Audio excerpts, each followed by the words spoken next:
You grew your company for 30 years. You're only going to sell it one time most of the time. Which take you from the bottom end of your multiplier to your top end of a multiplier for your market. That's a tough thing to fetch a high multiple for. Welcome back to the Raw Selection Private Equity Podcast. Joining us today is a familiar face, or if you're listening on the podcast and not watching on YouTube, a familiar voice. It's Brian Scanlon of DealGen Partners. If you haven't already, go check out his podcast earlier in the year, which was all about deal origination, a hot topic at the moment amongst lots and lots of private equity firms, and how to drive that proprietary deal flow. But this session is all centered around why deals fail and how you can prevent it. So without further ado, let's dive in and go into our most recent Playbook series on why deals fail. So Brian, let's dive into the topic, why deals fail and how we prevent them. Over to you. Yeah, man. No, good to see you. Thanks for having me on again. We've been kind of blessed to work with so many private equity funds on the buy side. And, we see some commonalities around why deals end up falling apart that we just always look at and say, most of these things can be prevented, right? And most of them fall upon the sell side, right? And the sell side, really the message being, most of these companies are going to market unprepared for all of the gauntlet that is closing a successful transaction, right? So in all the deals we've seen both close successfully and fall apart, which many more of them end up falling apart than closing, naturally by how many deals we uncover, we kind of learn some key things that sellers can do to prepare for this process, and maybe some things that, buyers and acquirers want to look out for in what these sellers are putting together to help them figure out, is this transaction even closable? When we look at a company that thinks they want to sell, we go through a little bit of an internal scoring system on, we call it like our sellability score. Like, are you sellable? You want to sell, that's one thing. I want to sell my house, but do you need a new roof? Is the foundation a mess? Do you have to paint it? Do we have to stage it? All of those things go into a transaction. And that's really been, our focus lately on the buy side is finding more sellable companies. And on our sell side advisory, packaging companies up before they go to market. So you're not scrambling when you're in market, and you're really putting together a full package that an acquirer wants to see once you hit the market. And those things have kind of put everybody at the 50-yard line instead of the one when they get started in a process. Investment bankers go through this process, but a lot of smaller, lower middle market companies are trying to do this themselves. They're answering the door when it's knocked on by an acquirer or a group like us saying, hey, we work with private equity interested in buying you, or they're using an advisor that is not doing this for them. So, we've just seen that the preparation is really the key to a deal closing, because you learn everything up front, and then there's a lot less friction through that closing period. Sorry to interrupt.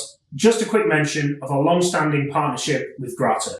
As you will probably know, the private equity scene is constantly evolving, and deal flow is moving now to proprietary and data-driven processes. Grata provides you with the data and information of over 7 million private companies. So if you're looking to improve your proprietary deal flow and improve the data access, then reach out to Grata today.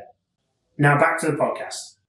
So how many, rough numbers here, but how many of the deals that you're seeing, what percentage are just completely, no, you're not ready, you've not prepared anything really, or very little? Almost all of the proprietary deals, right? And what we say is proprietary is a company that has not retained any representation to help them through a sale or a capital raise process, right? And it's a very rare occasion that a seller or, an entrepreneur can run this process successfully, run it to its fullest, exhausting the market and getting all the opportunity that they deserve, all the bids they deserve, and keep their eye on the ball of running their company, right? I mean, if you look at it and kind of, not talking smack about the private equity funds, but they all want proprietary deals. Why? Because there's a level of being able to push people around a bit, right? If you don't have that person in your corner guiding you, there's a level of not having to deal with a marketing process and a bidding process that a banker would take you to market for. So a private equity fund knows there's not a lot of suitors at the table, right? It's like I'm looking to buy a house. I'd rather talk directly to the seller before they list it than have to go to the open house and compete with 35 people on a bid. So with that being said, when every private equity fund acquires a company and then they go to eventually sell that business, they hire an investment banker to help them do that because they know that's the best way to run a process and get the highest value, right? Or an advisor, whatever it might be. And be more so than getting the highest value, running a successful transaction by preparing the business and managing the process and not taking their eye off the ball of running their portfolio companies, right? So if you put yourself in the seller's shoes, you're trying to sell your house, stage your house, paint your house, fix your own roof, right? Clean up the yard and then list it and then negotiate the sale and go through the closing all on your own. It's pretty rare that somebody can do that, right? So a lot of the proprietary deals we see, they don't fail because it's a bad company. The deals fail because it's not transactable right now. It's not a sellable business right now because you're not prepared to go through that transaction. It's a bear, man. It's a tough process, and it's not sunshine and rainbows. It's successful when it is, but it's hard and it's supposed to be hard, right? Usually people do this once in their life, right? This is the biggest decision. You grew your company for 30 years. You're only going to sell it one time most of the time. Most people don't go and start another one and sell 3, 4, 5 businesses. That's a rare breed. So you want to get it right the first time. And, to do that, it takes packaging it. It takes getting some help along the way. And that only helps get the deal done. It doesn't, yeah, you got to give away some money to an advisor or an investment banker. That should outweigh what the value is going to be on the back end. Makes sense. So, which is ironic when most private equity firms are chasing proprietary deals, but when these proprietary deals show themselves as the unicorns they can sometimes be, is that they're obviously not ready to market. So what are those reasons within those businesses? I'm sure there's a lot and it's quite varied, but what are the main reasons that you see why these businesses are not ready and what's not prepared for them?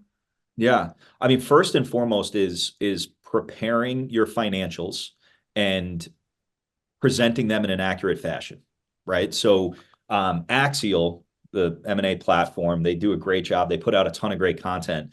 They sent out something about, why deals break in the LOI process. And some of the key reasons were, EBITDA discrepancies that they find, non-diligence findings that happen along the way, valuation misalignment. Those things can be taken care of by presenting your financials clean and accurately, right? Every buyer, nobody has ever sold a company without somebody looking under the hood at what's going on financially. So even something as simple as having all your monthly P&L statements, balance sheets, cash flows organized and ready to go, they're going to ask you for it. They're going to ask you for your revenue by customer. They're going to ask you for your revenue by product or service line. They're going to ask you for the revenue by geography. They're going to look at your margins. Everybody's going to go through that same, checklist of items, but most of the broken deal processes happen because they're not able to clearly evaluate the information on the financial side, or it's presented incorrectly, right? Hey, I'm doing $3 million in EBITDA. Well, no, you're not. You're really doing 1.8 because XYZ, right? And a seller doesn't necessarily know that.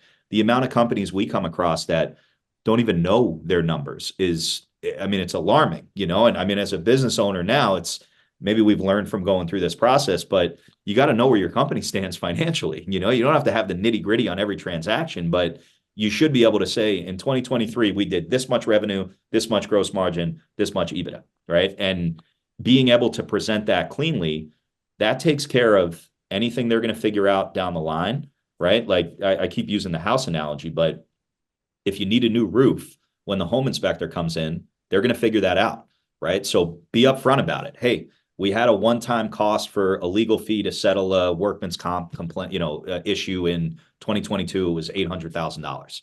Okay, that's going to come out in the wash. So be upfront about it on the financial side. So from a fundamental standpoint, right? Packaging your financials cleanly and accurately is step one to a successful transaction. Step two is being realistic about a valuation and a deal structure, right? It's very rare that somebody comes in and says, here's 100% of the cash that you're going to get for the value of your company up front. Show me where the lights are, hand me the keys, and we'll take it from here. I mean, we have never seen a transaction like that.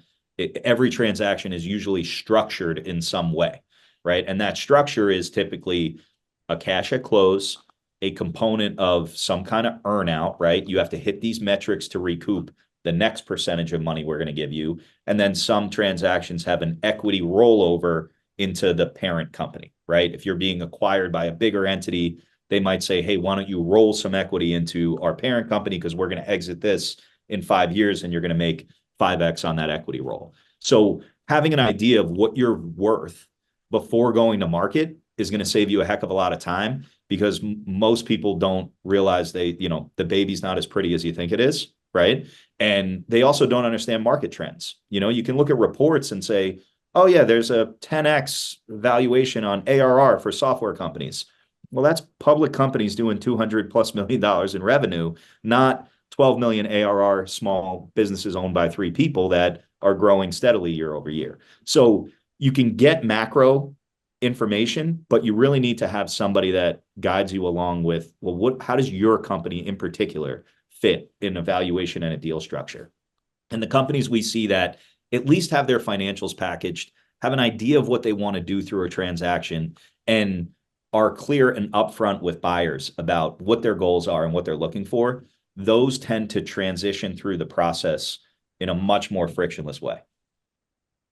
So if we think about on the valuation side, I'm sure that's an area where there's plenty of breakdown, because any business owner will think that their business is worth significantly more than it is, especially in that lower middle market, especially when they have a lot of responsibility. That reduces the multiplier. They'll do the Google event. Oh, well, this business sold for this, and we do software and they do software. Yeah, but they're $1 billion and you're 50 or 10 or whatever. How are you having that conversation around realistic expectations of valuation, and what are you doing regarding that? Yeah, so when we reach out on the buy side and look for acquisitions for our buyers, we're very clear with sellers about what our buyers are willing and capable of paying, right? Some groups are value buyers. They don't pay more than a certain percentage or a certain multiple on a company.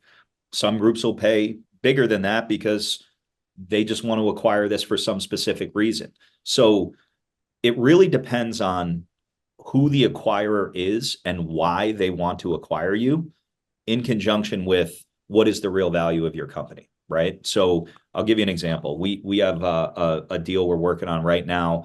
It's in the staffing world. They have incredible customer contracts. It's not a huge business, but they have incredible customer contracts. That's going to drive the value in a sale more than their revenue and EBITDA is, because a strategic is going to look at that and go, wow, if I had this contract, I can increase my revenue by X, right? Not we're buying your revenue, we're buying your capabilities. That's a different valuation than a purely EBITDA-driven value that, okay, this is a 5X on EBITDA because that's what everybody pays in this industry. So understanding what the market's saying is more about understanding what that buyer is really interested in you for, is the key to understanding valuations, in our opinion, right? Because you're only worth what the market's willing to pay for you. That's just what it comes down to. If you think your house is 2 million and every house around you selling for $1 million, you're $1 million house, right?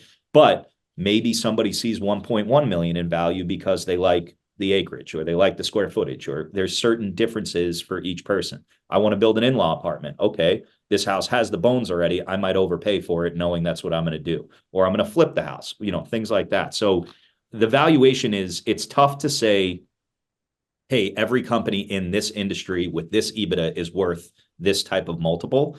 It really depends on the buyers you're talking to.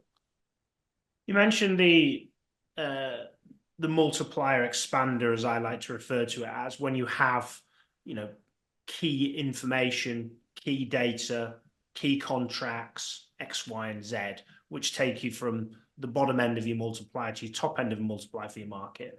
What are the things that you tend to see in the lower middle market that are usually really strong aspects that increase multipliers? And on the back end of that, what do you see that obviously presents the most amount of risks with these deals? Yeah. So first and foremost, just kind of in a blanket statement about the M&A world now, recurring revenue is king, right? So if you are a project-based business, you're going to have to sell to somebody who is probably already in that space and understands project-based businesses. Recurring customer revenue is driving valuations more than anything right now, including EBITDA and overall revenue, right? That recurring nature. The other thing is how sticky is your client base and how long are those contracts? Do you have month-to-month agreements or do you have 3 to 5 year agreements? And then it comes down to what is the quality of those customers? Are you selling to Fortune 500s? Are you selling to small businesses? Are you selling to government entities that you know you're going to get paid from?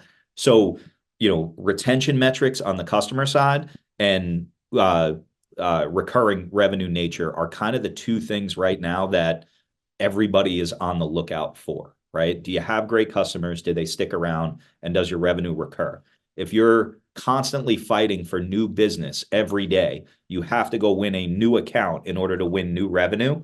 That's decreasing valuations. And there's definitely a world in which that's just the nature of the beast. Construction, right? It's rare people are going to pay you monthly to build homes or build commercial complexes. So that's a project-based business, but they understand that world, and you're going to get a specific set of buyers, right? The software explosion has kind of led to everybody trying to figure out some recurring revenue model, even in a service-based business. Yeah, something that the recruitment industry has been looking into of how do they recreate that, right? Even in executive search level, where trying to create that which drives value and obviously drives increases in multipliers in the industry. Right. When it comes to that conversation around, in fact, actually, we cover the concept of what's good. What are you seeing that's decreasing that multiplier number and causing those issues and challenges before we move on? Yeah. So high customer churn is tough. Like I said, constantly having to go out and find someone new to buy your product or service is tough to generate a high multiple on the business. Declining revenue, right? We're kind of past the excuse of COVID now, right? Whether that was a bump, like we have a client that buys labs, right? So testing labs, blood labs, they blew up during COVID, right? 50 million on the bottom. Now they're doing 2 million on the bottom. So that was a positive for COVID. And then you have the construction industry that tanked during COVID. We can't blame that any longer, right? So in the last 2 years, if you're still declining from a revenue perspective or an EBITDA perspective, that's a tough thing to fetch a high multiple for. Growth is, to go back to the value drivers, growth is a value driver. You don't have to grow 100% year over year, but you have to show an upward trajectory, because are we buying a grower or are we buying a sinking ship? And if we're buying you for a multiple of your earnings, when are we going to recoup those earnings, right? How long is it going to take us? If you have predictable revenue, it's easier to underwrite that deal. If you have declining revenue and project-based business, it's a harder thing to underwrite from a financial perspective. Not only am I the host of the Private Equity Podcast, I'm also the founder and managing partner of Raw Selection. Raw Selection's an executive search firm working exclusively within the private equity industry, supporting their portfolio companies and the private equity firms with securing exceptional talent with our motto of de-risking executive search. When these low middle market businesses come to market to be sold, or just speaking with one, let's use the private equity analogy for this point, what are some of the reasons that you're seeing the actual sellers backing out from the investor level rather than the investors going, you're not investable because of the areas we've just discussed? Yeah, I think, one of the negatives about this process is it's hard to really get to know someone, both buyer and seller, from a personal perspective, from a company culture perspective, early on in a transaction, right? So you kind of go on one or two dates and then you decide you're going to get engaged instead of we've been dating for 7 years now, and now we're going to get engaged, especially in the lower middle market, right? Because those businesses are typically not courted for a long period of time by one group. So the speed to getting an offer sometimes misaligns with understanding, are we really a good fit for each other? Do we want to get married at the end of the day, or should we just date for 6 months and have a great time and then part ways? So that's one factor. And the other factor is being unprepared and going through this process. It tends to drag out the more unprepared you are. Buyers are going to have a ton of requests. I need this number. I need that number. I need this contract. I need to talk to this customer. I need to meet with this employee. All of those things are, frustration items that sellers get on their side that if they're not prepared for, sometimes deals just break over frustration, right? So really the two reasons we see sellers back out are they get frustrated at how long the process is taking and they throw their hands up and say, I don't want to do this. Or you jump in bed too early and you don't realize the culture and the fit is not exactly what you think it was, right? So those are really the two reasons we see sellers back out. It's because at the point where you're signing an offer, you're kind of on the same page with what you're getting paid for the business. So unless that changes because they find out things that weren't disclosed up front, right, in the numbers, your revenue declines and your EBITDA declines from LOI to close, which is kind of the kiss of death for a deal, right? So the longer diligence takes, the greater risk you run of your business not looking like on day close that it did on day one of signing the LOI, right? And that's another factor. So, most of the time we see sellers say, hey, we're done with this, is the culture and the fit really just isn't what we thought it was up front, or I'm just beyond frustrated with how long this is taking. And, in the last 18 months, deals are taking longer. They just are. It's just, that's nature of the beast. Debt markets are tight. There's more diligence that's needed. They're really digging in a little bit harder than they would if the markets were flying, and deals are taking a long time and longer than you'd expect. So there's an aspect of that frustration that comes in that, unfortunately, it's just a reality to the process. You're going to have some bumps in the road, but it's still a really nice pot of gold at the end of the rainbow, The old adage of time kills all deals.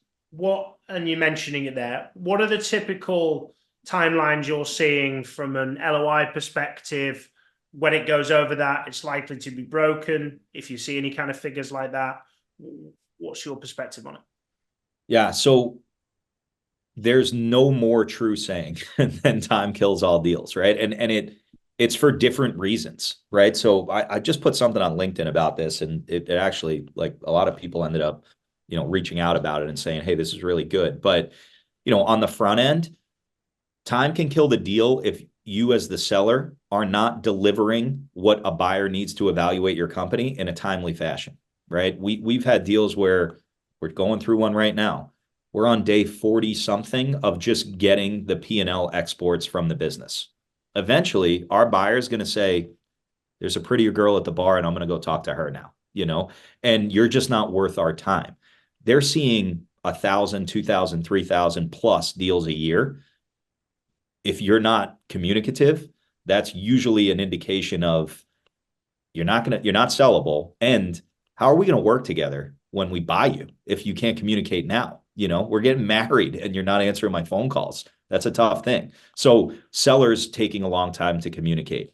Then you have the buyers taking a long time to communicate. We had a deal where on the sell side, we just walked away from a group because we were under LOI for a 90-day exclusivity period. We didn't feel as if they were working as quick as they should on the buy side. And they kept coming back to us with, hey, we're having some issues with some portfolio companies and we're, working through that. But our perspective on the sell side is, well, you put in an LOI on our business, you should give us the same amount of time. And at the end of that 90 days, we talked to the seller and just came to the mutual agreement that, hey, it's probably better we go back and talk to the other groups that were interested. then continue with this group, right? So that's an example of time can kill deals on the buyer side as well as the seller side. But the deals we see close and the people that are really good at this process are typically the best communicators, right? Hey, I need a week to get you this, and they get it to you in a week, not 4 weeks later, right? So, time kills all deals. Once you approach that 90-day diligence period, that's when things start to sway one way or the other. Are we really going to close this, or are we just still looking under the hood? And how long do we need to look under the hood before we satisfy your request list? What's the top one piece of advice that you would give, having working with private equity firms and obviously acquirees? What's the top piece of advice you'd give to private equity? And what's the top piece of advice you'd give to a lower middle market firm looking to sell to private equity? Yeah. So for private equity, we see the groups that we work with, and even groups we don't work with that we know well, that are what I would consider most successful at closing transactions, work quickly, right? They're quick to request data. They're quick to get back to people. They're quick to make decisions. Not that they rush or they're hasty, but they're sure. They have a process built that says, if we get this and it checks this box, we're going to put this offer in. And then when the offer's in, we're going to try to work to close as quickly as possible. Because from their perspective too, if I'm going to buy a business, I'm buying it because I want to get my hands on it now, not 2 years from now, right? So they want to get in there and get in the door and start working on the things they can bring to the table to grow that company. So the guys that work quick tend to win more. We see a lot of dragging feet and being unsure and making supplemental data requests. And typically that's just an indication that we're not trying to get the deal done. We're trying to find a reason not to get the deal done. On the seller side, be prepared, period. Not preparing is preparing to fail. And preparing comes with having someone show you how to get prepared financially, having your marketing material ready, having a data room prepared, right? There's a pretty standard checklist of items that a buyer is going to ask for. Have it ready to go. And we'll share that with you. If anybody wants to know why or what they're looking for, ask me. I'll tell you. The more prepared you are, the better chance we got of closing a deal, right? So we want everybody we talk to be prepared to sell. And we work with people hand holding them too, both when we work with buyers and when we work with sellers, getting these companies ready to go. Because us handing a business that's unprepared to a buyer, it's, we know we can't put that one on the board because they're just not ready to sell. So prepare on the sell side, be quick and sure on the buy side, and that's a recipe for success. Appreciate the insight there. Brian, your second time on the podcast, and thank you very much for that. If anybody wishes to reach out to you, how best do they do so, please?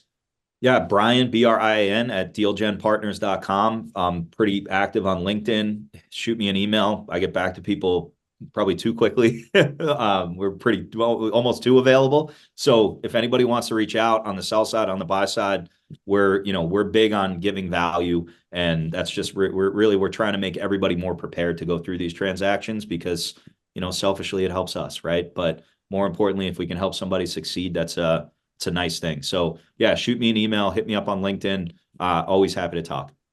Absolutely. And for those that don't follow Brian on LinkedIn, I don't recommend people follow people very often, but I get a lot of value from what Brian puts out. So well worth checking out. So anyway, Brian, thank you very much for coming back on. Really appreciate your insight. Really appreciate the flow of advice from private equity firms, but also for portfolio or aspiring portfolio companies as well. So thank you very much for joining us again. Thank you. Thanks. I appreciate you having me again. And as always, for all our listeners out there, thank you very much for coming back and continuing to listen in to the Private Equity Podcast. Should you need any support with hiring private equity professionals or portfolio executives, please do reach out to us at Raw Selection. But till the next time, keep smashing it, and thank you very much for listening.